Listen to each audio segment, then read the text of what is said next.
اولا السمكه دي من احلى انواع السمك اللي ممكن تاكليه في حياتك. يلا بينا نشوف شكلها. ده شكلها.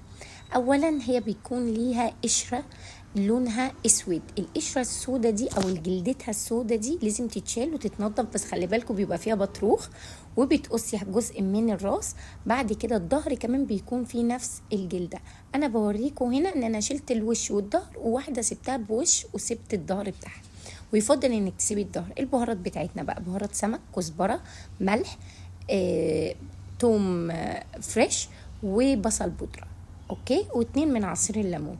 بعد كده هعمل فيها كده فتحات بسيطه، لان سمك موسى من ارق انواع السمك، فمش بتحتاج ان انت تضغطي عليها جامد عشان ما تتهرش منك. هفتح كل الكميه بالشكل ده، وهنزل بيها في التتبيله، وهبتدي ان انا اعمل لها تدليك كده كويس جدا عشان تتشرب التتبيله، وهغطي عليها واسيبها لمده ساعه.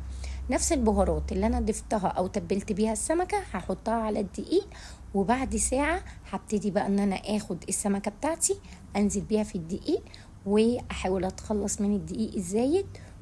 ونجيب الزيت بتاعنا على النار. اول ما تبتدي كده نار متوسطة هنزل بالسمك بتاعي، واول ما يوصل للون الذهبي هبتدي ان انا اطلعه على على مناديل، وهقدمه مع الرز الابيض. ودي كانت نهاية وصفتنا.